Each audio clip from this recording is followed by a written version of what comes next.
see some new systems and what we're going to do to really improve what we're doing here at Top Agent Nation so we can further help people learn on our end commercial real estate from an education, networking, how you can grow, how you can build and scale.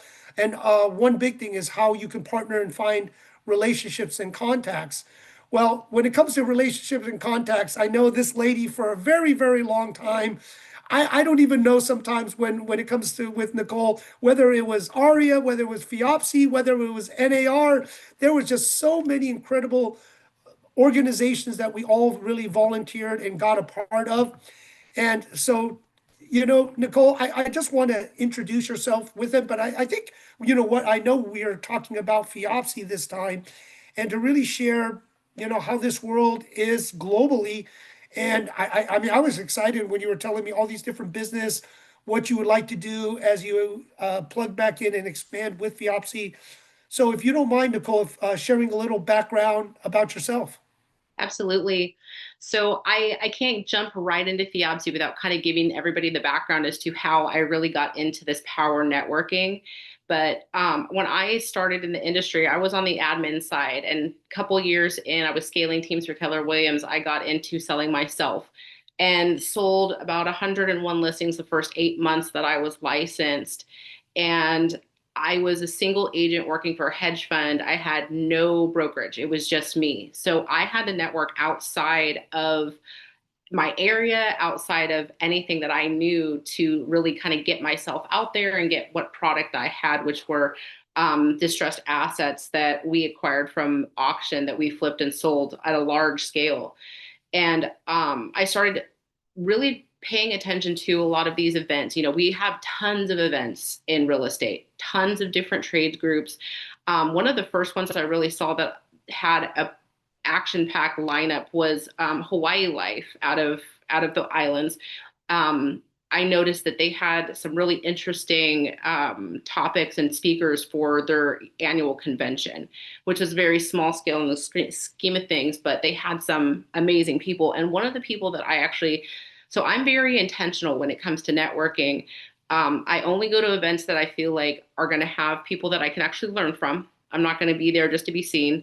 And then I actually seek those people out and forge relationships with people. So one of the speakers, her name is Judy Robinette, and she came from a small town in Idaho, I want to say. This woman is on an angel investment group with Mark Cuban. She is known for having a titanium Rolodex. And so I listened to her speak, and afterwards I approached her and I said, hey, look, this is what I'm doing.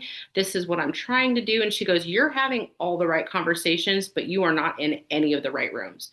You need to you get yourself in the right room.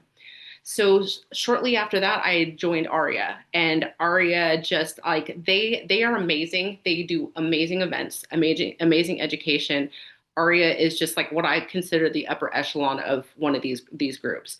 And in 2016, April 2016, I went to an event in Honolulu. It was their global luxury summit that ARIA has every year.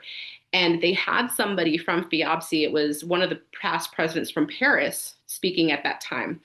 And I think it was Leo, right? Was it Leo? it was Leo. It was Leo. Yes.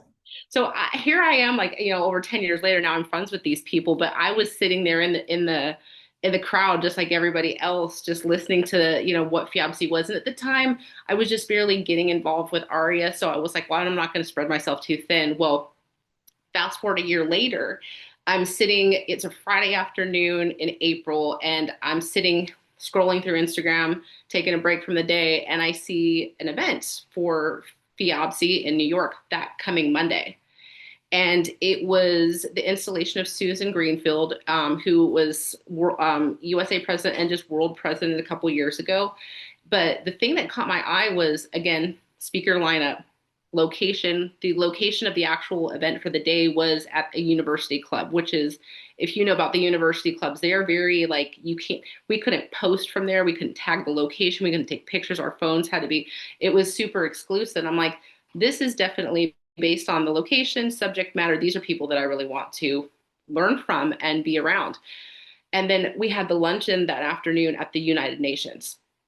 Talk about impact that had. I literally, that Friday, I made arrangements to get a flight to New York within 2 days, was there and ready just to dive in. And from that event, I met so many people that I'm still friends with to this day that have been super impactful for my business in the investment side, because like some of the like ironically I'm into capital now, where I was started in resi real estate, but now I'm on the like capital equity side. And one of my favorite topics that day was the capital inflows and outflows from all around the country. And one of the economists that was speaking was a advisor to Alan Greenspan for a number of years when he was on the Fed. And this guy is one of my really good friends. We have lunch together every time I'm between DC and New York. These are the type of people that I have built into my network, that I've forged relationships with, that are friends, that if I ever need something, they're like, I know the person for you. And just became a power connector in that regard. And then going forward, I actually joined FIABCI that day. I started getting into like the committees and things of that nature. 2019 was vice president of San Francisco and was supposed to be president in 2021, but the president that was incoming decided to step down. So I was thrown in 2020.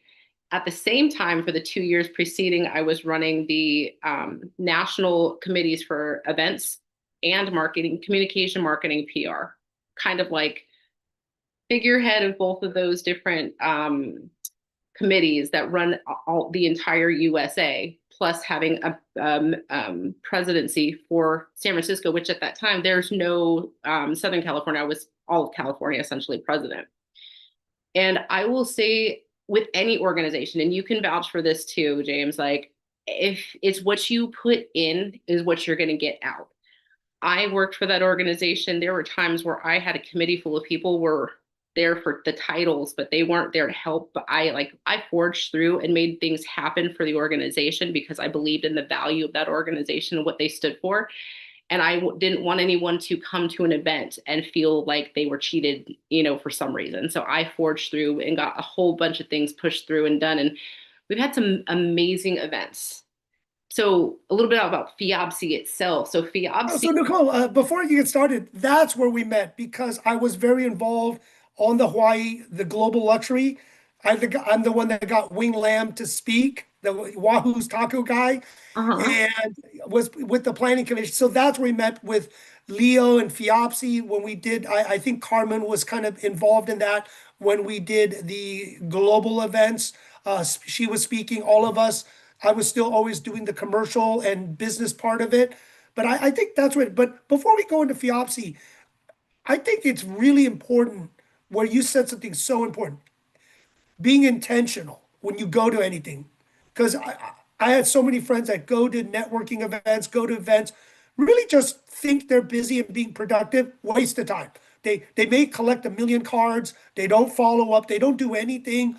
So can you share how you pretty much network and be intentional to the point where, you and I met way back 2016, maybe even before, but I would say definitely 2016 at the summit.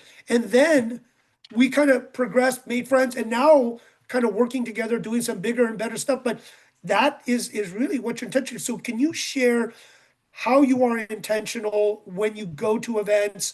What do you do to get prepared and organized? And then the big one, how do you stay in contact and follow up? As there's so many people who I guarantee you've met. And how do you manage all of that? Because it is a full-time management thing that you have to do, if you don't mind sharing. Of course. So, I actually wrote a course recently about intentional networking. I just haven't produced it out there yet, but it's so key because everybody goes to the events. So I've been a trainer and I've been a networker in the industry since I was in the admin side. So, 20 years. And I would see the same people at the same conventions, same events, same classes. They come in, they'd sit there, they take everything in, and then you never see their business evolve. You never see them evolve as an agent and being out there with things in the happenings. And they don't put themselves out there. So it's not just being there. You have to, like with me, I say, let's just say today there was a FIABCI event actually I can make in New York. But if it was an event, I would think, okay, what do I have going on right now that is one of value to somebody else too. You definitely like, especially too, when you're trying to learn, you're not going to have a ton of value maybe to give to that person, but people who come from this upper echelon, they remember being where you're at in that point, and they are definitely willing to help. But you also don't want to be the person that's like bugging them all the time. You want to be respectful of their time. But so when you do go and talk to people, let's say they finish speaking and there's people usually lined up to talk to the speaker, just be very intentional. Say, hey, know your 2-minute pitch. This is who I am. This is what I've done. This is what I stand for. This is what I'd like to do and would like to, how can I keep in contact with you? How can we forge a relationship? And a lot of people, they take the cards, they never do anything. Now we've got the digital cards where they're easier to keep contact, but people just keep those contacts in their phone and they don't reach out. I add everybody on LinkedIn or Facebook or socials, and every single social they're on that I'm on, I add them. And then when they post content, I like it, I comment, I keep a conversation going with them. And then I notice too, like I don't get a ton of engagement on my social media direct. So if you see a post of mine, I might not have a ton of likes, but the sheer number of people that comment and send me messages on the back end are astronomical. So, I mean, you don't have to be an influencer to get people to pay attention to you. I always came from the vantage point of you have to be a master of your craft. And if you're a master of your craft and you present that all the time, it doesn't matter how many likes or anything is being seen, people know in the back end. For an instance, like I just made a post the other day on LinkedIn about we have an emergency need for data center shells. And there's a man that I've never spoken to that's followed me for years through FIABCI that reached out to me, $57 million worth of shells that he's willing to like work with our group with out of nowhere. And so you don't know who's paying attention to you. So you have to definitely keep your persona online professional. Make sure that you're giving as much as you're expecting to receive from somebody else, and really forge that relationship. I will die on that hill that you have to be able to give value back for what you're expecting from other people. Nicole, I love it. And I want to kind of even add to the next level of one, intentional networking, being prepared. I love that you said on social media nowadays. Before it wasn't as big, but it's bigger now. They love it when you like it, especially if they don't get a lot of likes. But definitely if you make comments and they engage and they don't have other people running their social media. As we know, when you get too big, you have teams and people running it or having bots run it for you. So can you, I definitely like that, but what you said something really important. You got involved, right? You took action and you took leadership. You moved up the ranks. You started being part of a committee. You then ran the committee. You started maybe even moving to vice chairman, chairman, president, different roles. Can you share that of, what you give is what you get, out of it, and your experience by getting yourself involved, I would say, in leadership, right? And it is free. We're all a lot of times volunteered and not paid as a W-2. Can you share the difference of just being, I would say, from a passive to an active member, which you're showing being intentional, liking, following, getting involved, to transitioning to, let's say, running, being part of committees, to running committees, to sometimes running the whole enchilada, if you don't mind sharing that? Absolutely. So I did notice a big difference from someone like myself who was only in the organization for a couple years versus people have been in for a long time, that perhaps maybe they're not getting the business opportunities that I was. But it really breaks down to people notice what work you're putting in. And if you're on a committee and you work your way up through the committee, and then you start not even just getting leadership abilities, but you're taking those opportunities to become a leader and show yourself as a leader. Like, hey, I can provide this. I can provide these contacts. Whether, let's just say, for instance, on the events committee, the year before I took over the events committee, we were planning, the NAR conference was in San Francisco, and our chapter was hosting all of the FIABCI events for the NAR conference. And I forged relationships with Aston Martin and McLaren. And we had a $25 million listing in San Francisco that we had people come to. I had them bring the cars and stack them in the we had like a, you know, how that those car elevators basically in those houses. Each level you'd go to had a different car. And I was like, hey, I got them to do it for free. Hey, I'll give you exposure. You get to be associated with this listing, and the people from the world that are coming through and looking at this that potentially have investors for this listing, but also for your car company. And I've become kind of the queen of getting things from people for free for exposure. So, but that kind of made a name for me. And then from that on, I was able to leverage, like, I realized my value add to the organization was the level of relationships that I could bring to the organization and make our events be bigger, brighter, better. And everybody's got something that they can provide, even if it's just like I started as a secretary on one of the committees, and it slowly I started adding value. And don't be afraid to add value to these things. People really don't, I think they sit back and they're afraid.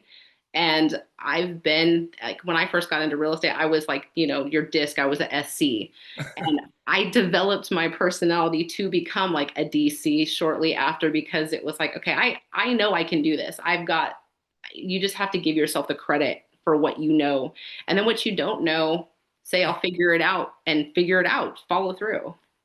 You know, Nicole, so funny because I was incoming president at the time, so I got to sit at the NAR. I remember your event and also the FIABCI installation in San Francisco. And see, this is the thing, like you being involved. And I would just say the next step is when you start becoming president of anything, they start calling it president, right? Because they remember you were president of, let's say for me with ARIA and other things, but president of ARIA, that I always stayed. But it is something that even when you're past president, you still serve and give. So even for me, I still where I'm at in Seattle, I helped out with the commercial committee, uh, acted as a mentor. But this is the big thing. You try not to take the limelight spotlight. Your term is over, right? And everyone knows you should give opportunities for the new groups coming in and just being that mentor, that person that, like you were saying, that opportunity to shine. Because I remember when I was so funny. This is the first time I go back, and I was very intentional when it came to political networking. I remember going to a political networking event and I didn't know anyone. And I said, this kind of sucks. In real estate, I kind of knew people.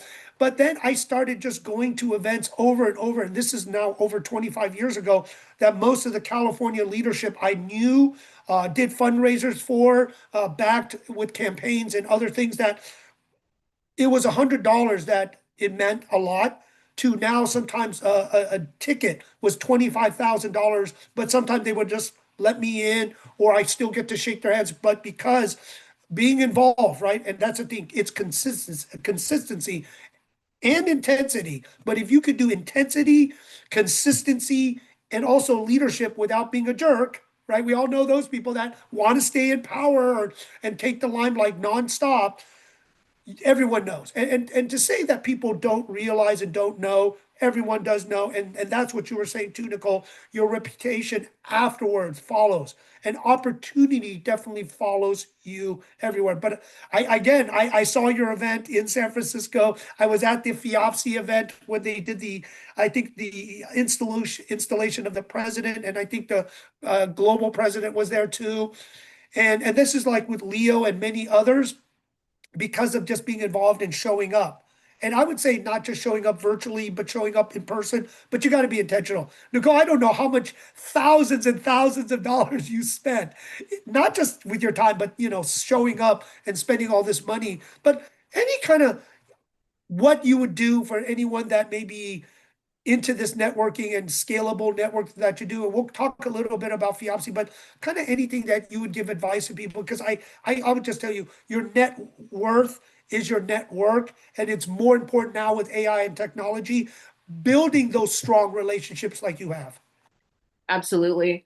Well, and like I said before, just very much be intentional on like what it is you're trying to accomplish with your business, with, because it's very easy to get tied into all the shiny objects and feel like you need to be a part of every single thing.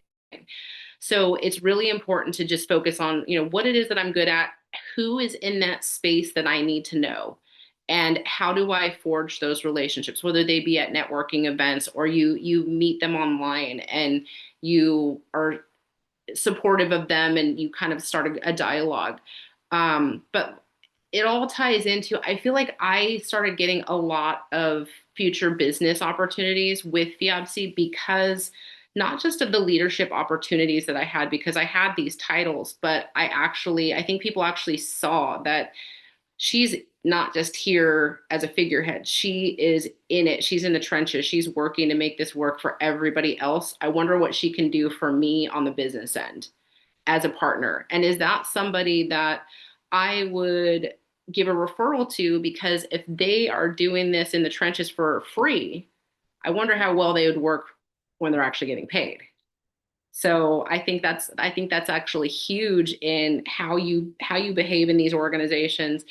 And that you said, you know, give back, servant leadership. That's I've always worked from an aspect of servant leadership because I've wanted to be supported the way that I've support other people. And I've just always been really big on the aspect of servant leadership. And I kind of in every aspect of my career, whether it been for the nonprofits, I've had to basically start flight and build the plane on the way down. And I'm sure you know all about that. I think a lot of us that have been in the trenches really did. But if you can give someone else that platform so that they don't have to do that on their own and say, well, I was president before, but now good luck to you. Yeah. I'm just not that person. I'm not that person. And that actually, even too, that just being that person that people know they can go to as a servant leader, that helps build your credibility and your really, in my mind, reputation is everything. It is. People can ruin their reputation by doing something definitely unethical or just kind of little sly or something. If you disappear, you disappear. Life happens, but people are watching. Don't think they're not. And that's the one thing I did tell people. And I did one for my friend's trade group. He does emotional intelligence leadership. And I did say, when you volunteer, don't volunteer because you want to be a part of it, to name drop, to use it, or get leads and referrals or a position, because these people are expert connoisseurs. They know how to network and sniff out somebody that's there just for leads or referrals or just to take, right? Those individuals that, especially when you move high up, like Red Cross sometimes or some other big nonprofit groups, everyone knows, right? But you need to see where you fit in. And really, I always said, like the people. When you like the people, you stay longer for the mission. And if you like the people and the mission, right, Nicole, you really thrive in those environments, even though you and I know when it's tough. And sometimes we're like, oh my gosh, this is such a headache. I'm a volunteer, but I'm dealing with this political brain damage. But we look at the big mission of, is this some organization that I want to be a part of? Is it the people? Do I care about them? They're lifelong friends for us. Then you'll put up and just kind of go through it. And one thing I always tell people doing nonprofits or organizations is, you're even though you're not getting paid, you're learning a leadership skill, and these skills are invaluable in the real world. So, Nicole, thank you. But can you share now about FIABCI and how FIABCI and Global, and I know FIABCI USA, all of us at Renaissance Top Agent Nations are going to help you grow it into, well, what FIABCI is around the world. So if you don't mind sharing with people, and it is a great organization, as you know, I know, and many others listening to us now. Absolutely. So FIABCI started in 1951 in Paris, France. We now have over 80 countries that are involved with FIABCI and 65 plus chapters at this point around the world. And you will hear more about FIABCI in other countries more so than the USA. USA is in a process of building back. But I feel like together we can really make it what it is everywhere else around the world. But in other countries, we've got, you know, dignitaries, politicians, big companies that are principal members of FIABCI. If you were to go to their website and look at who the principal members are, there are some big principal members of FIABCI worldwide, British Petroleum, some of these really big companies. We also even have a division that's educational, where we've got Oxford University. We've got a number of top end Ivy League schools that are involved with FIABCI. And then the other thing that I personally love and I've given a lot back to with FIABCI is They are the only NGO in the world that has a consultative status on the Economic and Housing Development Committee on the United Nations.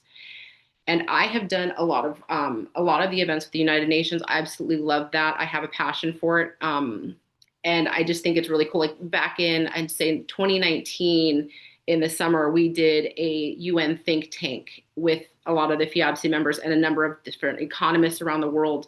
And a lot of the topics that were discussed that day were included in the World Economic Forum that right before COVID hit in 2020 in Abu Dhabi. And some of the things that we proposed there actually went to the world stage. So being able to have that impact, and just imagine what impact you get back from being a part of that. So the multi-levels that FIABCI has around the world that benefit different aspects of real estate, there are in the US, it's traditionally been very residential broker centered, but in the world, it is very commercial brokerage, developers, capital, all of these different aspects of real estate. There's over 40 professions within the real estate industry itself that are involved. Appraisers, all of these different professions, all intertwined in one big organization that is all put together for the advancement of the housing industry and development.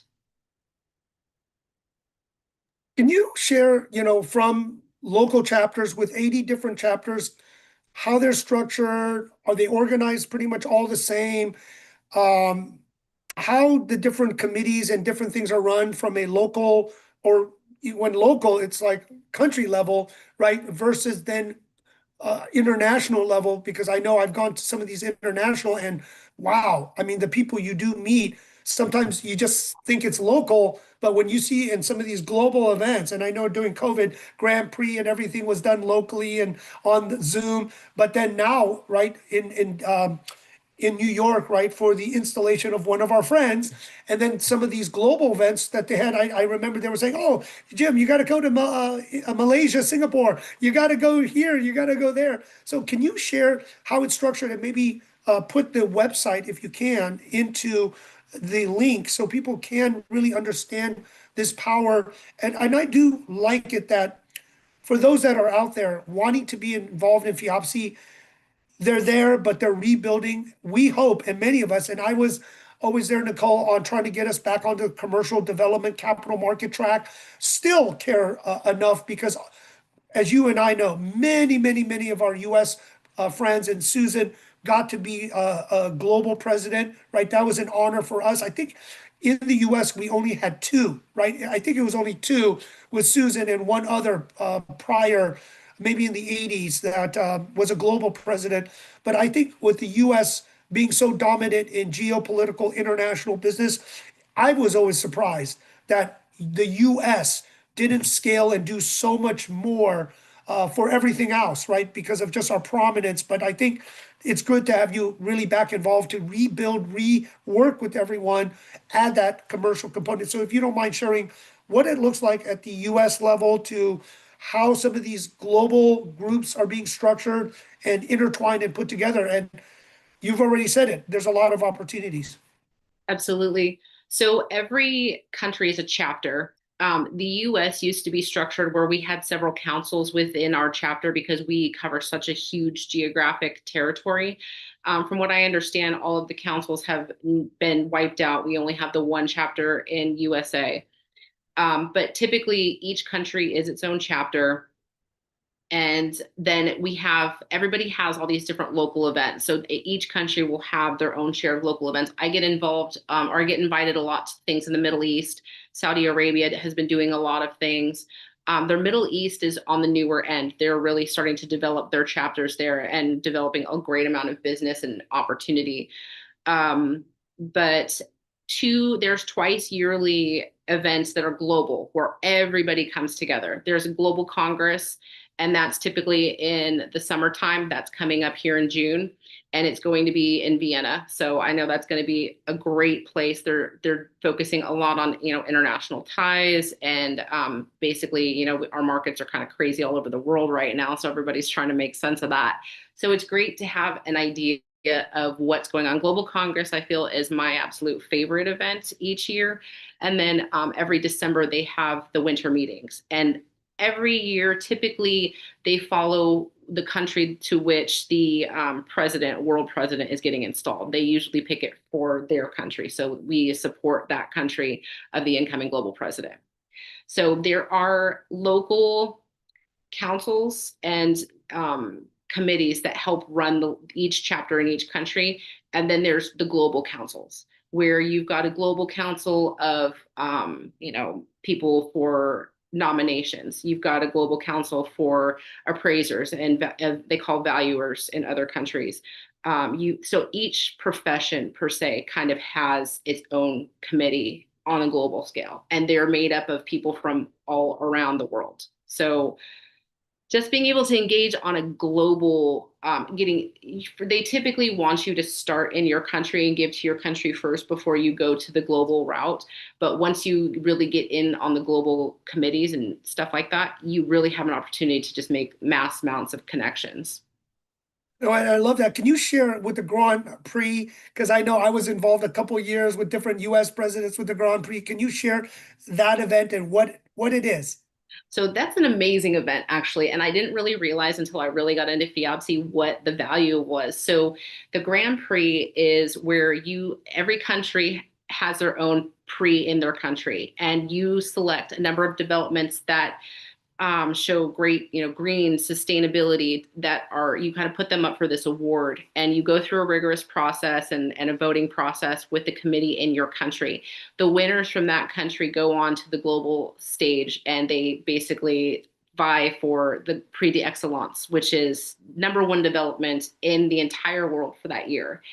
And it was exciting for me when I was planning San Francisco with NAR, because unbeknownst to me until we got into planning for a couple of weeks, that the Fairmont Hotel in San Francisco, where we had our tea, and we had like a tea and like a closing meeting that day for all the people that were there from all over the world, they were actually a Prix d'Excellence winner.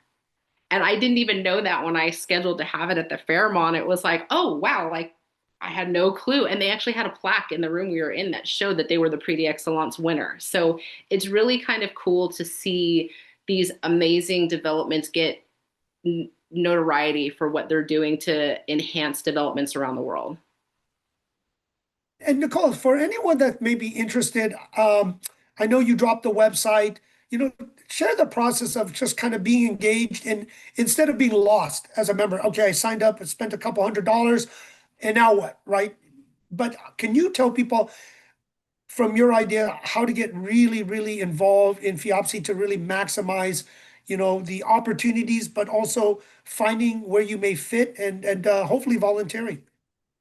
Definitely. So I would say when you do fill out, it's a pretty lengthy application, but you obviously fill out your home country, the country that you live and do business in. And then once you get involved in that country, kind of just start reaching out to the people that are listed as follow their social media pages, and get involved there. And any opportunity you have for online connection, because a lot of the stuff comes on Zoom. But even so, if you're able to follow all of the FIABCI pages, or a good number of the FIABCI pages around the world on LinkedIn, on other socials, they'll post events that are free to all FIABCI members. So once you're a member of FIABCI USA, you can partake in these other ones around the country, and just, log in, start making those connections with people around the world. I will say, and I'll be very honest, where the USA is concerned, there has not been a huge amount of events here in the US, but we're about to change that. So that was my forte when I was in. I did well with the communications, marketing, and PR, but my forte was the events. I really want to see the education come back, and the events that bring value to our membership. So, look for things to come here in the next few months, that things start butting up where FIABCI USA is concerned, because I feel like we have a great network to be able to, even with Renaissance, to combine and really make this a viable and thriving organization and scale it worldwide. And that's what we hope, because one of us, what we do is we're all part of different associations, organizations, and everyone's our mutual friend. We do want the best, and we do want one, build friendships, relationships, leadership, play it forward to the next generation through a lot of education and mentorship, but also let's do some deals together. Let's do some business. So I'm glad, Nicole, you're very active in many things. You just really jumped in with Teresa and our friend and kind of getting involved in Renaissance, speaking on Top Agent Nation. I know you'll do more working, I hope, with Scott Cook, our COO. And there's just some really good things we can do, because what it is sometimes leveraging everything is very, very difficult. But if we here at Renaissance, or let's say ARIA or NAR, CAR, for us, and just so many groups in the commercial, CCIM, SIR, and I don't want to forget Scott with IREM, Institute of Real Estate Management, RICS, right? There is an abundance, right? Because everyone does something special and a little different. And the great thing is many people are mutual friends of every different organization. It's just, you may not be able to lead or join everything. It's just overwhelming.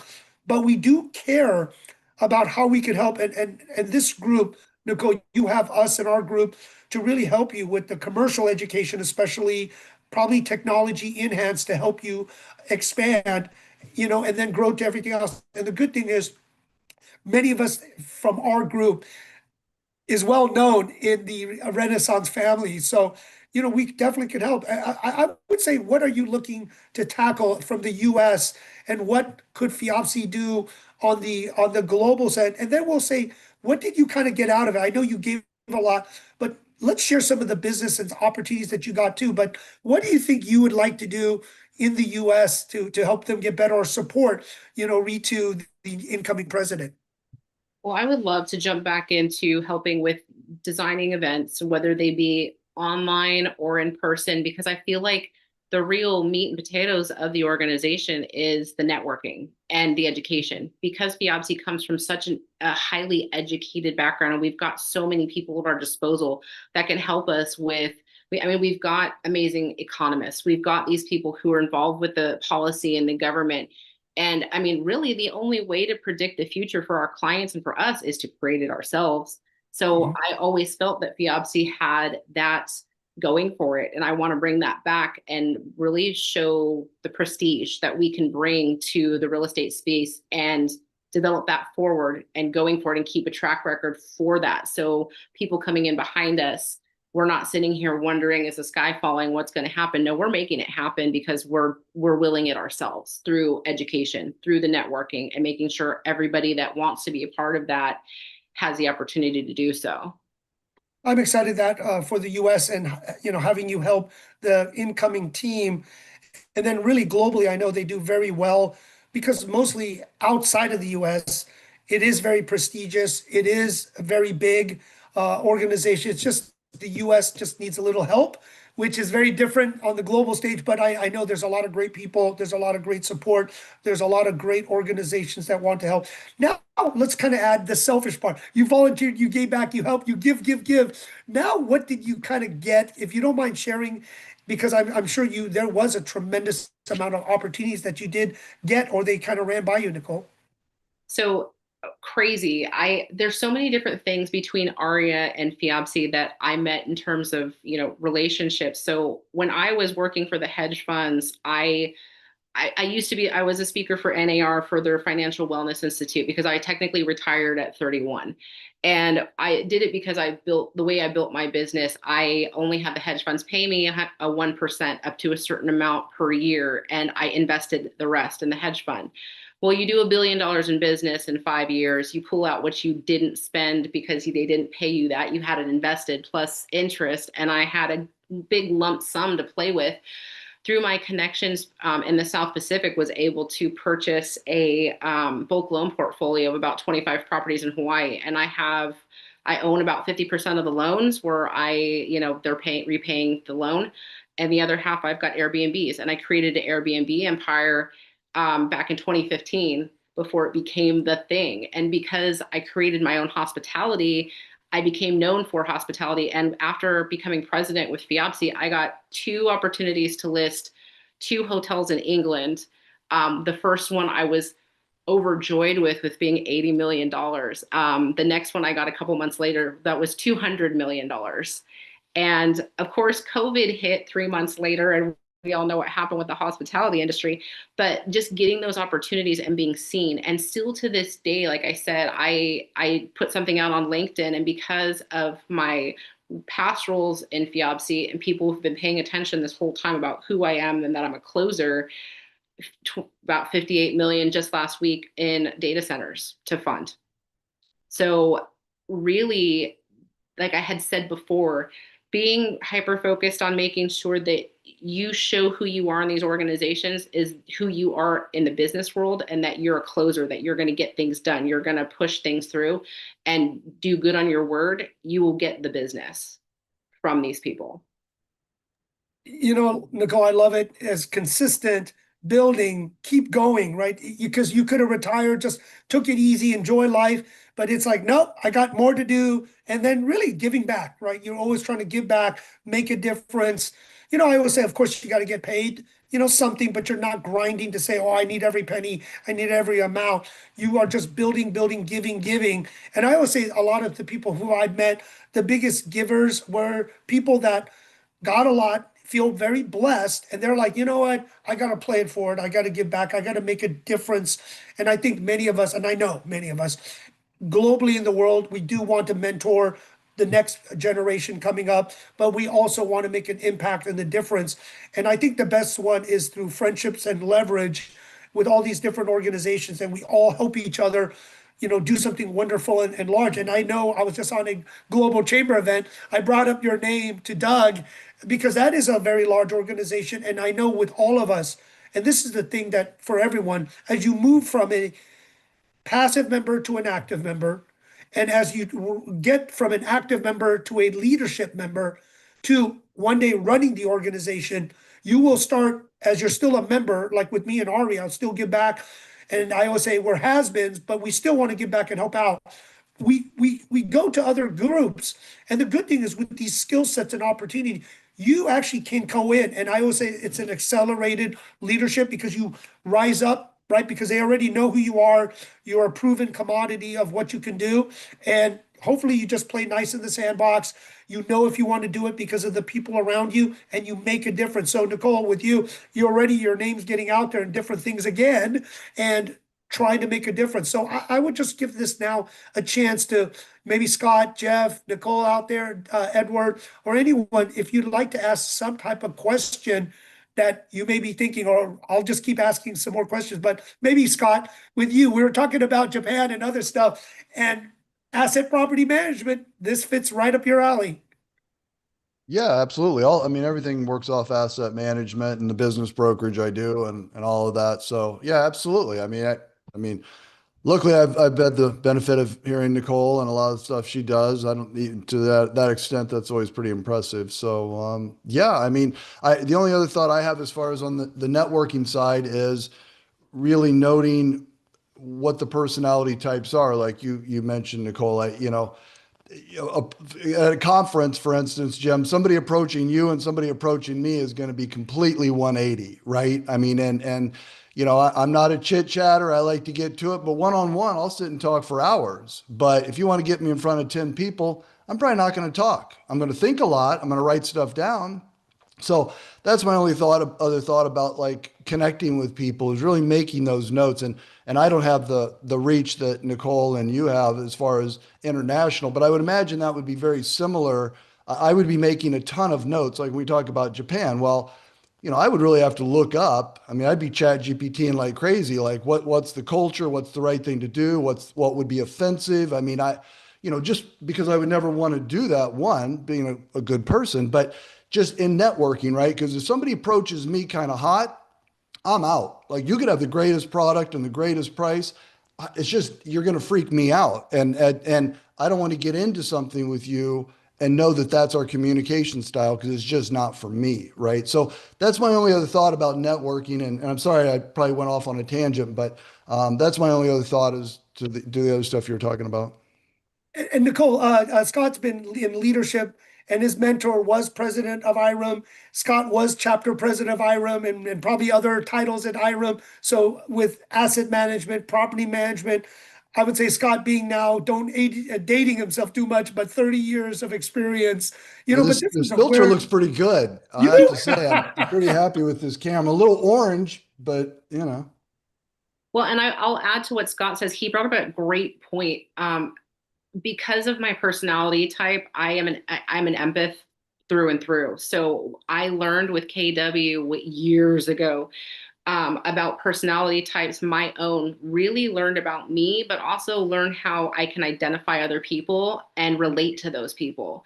And because I have that ability, I can take myself out of my wants and needs and concur with theirs to make them comfortable. Because that being an empath, you kind of just make everybody else comfortable.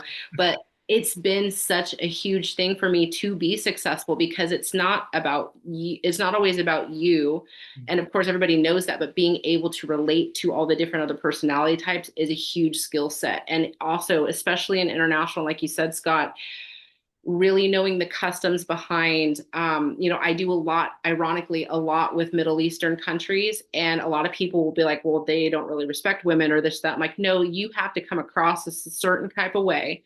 There are certain things that you need to do where their customs are concerned and carry yourself as a woman that may be a double standard, but you do it because that's the customs.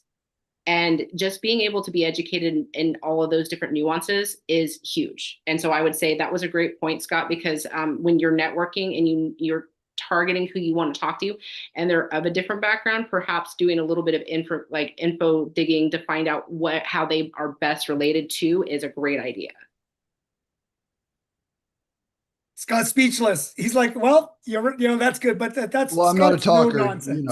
Yeah, look, send me spreadsheets, send me the numbers. Let's talk. I don't go 20 times back and forth on negotiating. It works, it doesn't work. And so, again, different personality types, but that's what also brings about a good team, right? I mean, you and I, Jim, are very different, but we're very complementary. Probably the same way with you, Nicole. So it's not. I think you don't have to change who you are. You just have to change who you work with and how, and be conscious of how you're interacting with others. I mean, I have to step it up, I mean, for me, I got to get out there and really try to be like, yeah, get all excited. But, I just want to talk numbers. How's it going? That kind of a thing. But Well, so I and am I usually speechless, but I'm thinking, don't worry about that. You always are. Well, thank you, Scott, for that update and sharing, that perspective of knowing culture. It does matter internationally and different personality types besides culture. Thanks, Scott. Mercedes, do you have something to say? Because I know your business is all international. Mercedes, I'm just wondering, have you joined or a part of FIABCI? Maybe we need to get you involved in this. Oh, yes, please. I just joined this meeting. I literally just joined right now. Sorry. I just got out of another meeting, so I really don't know what the It's topic is. international business, FIABCI, Mercedes, because I know you're doing a bunch of deals globally. So I would say if you're not part of FIABCI, and maybe Nicole can reintroduce or connect with you. Yes. But Mercedes, Nicole and you are just strong women, powerful, no nonsense, get to that point and do a lot of good stuff. So Mercedes, maybe you could share some of your deals and you could connect with Nicole. Okay, yeah, so absolutely. So right now I'm working on an opportunity in Colombia, near Medellin. It's a sector in Medellin called El Pueblado. It's high tourist area, and the development is hotel residential. The type. And so it's the preliminary still. It's a development that's going to be completed for 2030, but they're trying to launch their sales possibly the last quarter of this year. So I'm bringing that well, I've already brought it into EXP, but you guys will be hearing more about it soon. But it's like 230 units, and there's a percentage of it that is reserved for residential full-time owners, and then another percentage of it is going to be for hotel. So it's an exciting project, and I hope to give you guys more information sooner than later.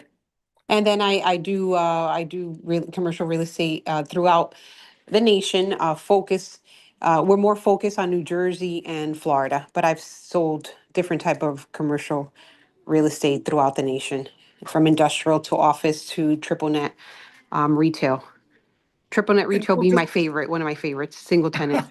and Nicole, just to let you know, Mercedes is a closer, a doer. She has very good relationships, and it's some big projects, and she's printing deals after deals after deal, Mercedes. So hopefully, brag about it. Hopefully, Oh with yeah, you and I'm Nicole, looking to grow with other people. That's why I'm really excited about EXP and the network and these opportunities of participating in meetings like this. And I really do appreciate you, James, and everything you're doing, to have these collaborations that also teaches us how to even repeat these systems and, like continue to grow smaller groups and have different type of meetings as well within well, thank you. EXP. And thank you for that, Mercedes, because what we're trying to do with our entire group, as we were saying with Nicole, we're all friends with each other, different trade groups. All of us cut as members, and some people we've been around for me 30 years, and just different friends, just getting involved, building companies, failing on companies, growing it back again, never giving up. It's never a linear line. But as we keep building friendships, the big thing that Nicole and I'm sure Mercedes and everyone here, it's your reputation, integrity that matters. That carries with you everywhere. So when you are rebuilding, you build back faster because everyone goes, "Oh, this is a good person. I want to help this person. Let me share whatever we could do to give a deal or an opportunity to lift people up." And this is what we hope to do with Renaissance as a hub, with Top Agent Nation, I mean, with CCC, with Global Chamber, and you're going to see at this point, I mean, I have 10 different groups coming. There's probably 20 or 30 that we're talking to now that we're going to start organizing all of us as a groups to show what capability does individuals, groups have, what can you do in the different trade organizations, all the verticals from the transaction, leasing, business brokerage, capital market stack, tax assessment, corporate service. I mean, you name it, we're going to have it, but it does take a lot of tech. It does take a lot of people like you and everyone else out there listening, leadership, if you want to be involved, because this is a big, audacious, daunting task. And just like what Nicole's going to do is help right with the FIABCI USA and put it back, but leverage what we have at Renaissance in so many other groups. And we just say we're all friends. You pick and choose what you want. If at all it doesn't work, you just get knowledge from us, but we just speak once in a while, catch up, see what everyone's working on until there's a fit. And I'm sure with Mercedes and Nicole and everyone there, sometimes you just talk and you stay in touch. And I would say some people from 10 years and now there's something going on, but maybe Nicole, Mercedes, thank you for adding and saying a couple words and at least joining us. Nicole, any kind of final words for the audience on just everything you talked about, from being intentional to being I would say, servant leader to FIABCI? Any final words? Just to get involved, try things, see what works, see what doesn't work. Like I said, I've been a part of a number of different organizations from ARIA to FIABCI. Those two really work for me. I love the platforms. I love the connections. But even so, even when I haven't been a part of other brokerages, I kind of look at what other brokerages offer for their education just to get a variance. Like I wasn't a part of Hawaii Life, but they were big at that time on HGTV. I had an opportunity to come and be a contributor, and then it's just kind of steamrolled since then. Like I'm not even really big on prop tech. I haven't been involved with it, but I just got a full pass to all the prop tech events because of who I am, what I'm involved with. They want my input. I have a lot, and then just from that, because of my involvement with FIABCI, they know me through the prop tech, and I don't pay for their events anymore. And there are already people from their capital end that are offering me, 20 million from Saudi, money from different projects around the world. And it's kind of surreal, in all honesty. It almost doesn't sound real that these opportunities are coming in, but just getting involved, putting yourself out there and really doing it for the right reasons. Because I feel like people can smell intentions from a mile away. Yeah. Nicole, thank you so much for being our guest today and sharing, all this wisdom. I know we want to talk about FIABCI, but it's just what you were sharing is so important for everyone out there to really be intentional, to have that purpose, to really be involved and to lead if you can, and be part of this organization to give. And you will always get later something else. And I always say at the worst, you get friendship, you get trust, you get family. So that's great. So just thank you everyone for joining us at Top Agent Nation Commercial Wednesdays. Looking forward for more people, more speakers. If there's any one of you that are interested in speaking on our platform, please reach out to me or Top Agent Nation so we can help get your word out, get your service out, or just what you're trying to do if you feel it's impactful to many other people out there. But everyone have a great day. And Nicole, thank you again for being our guest speaker today. Of course. Thanks so much. I put my Blink information down there if anyone wants to connect in the chat. Perfect. Thanks so much. Everyone have a great day. Bye-bye. Thank you all. Bye. Thank you so much.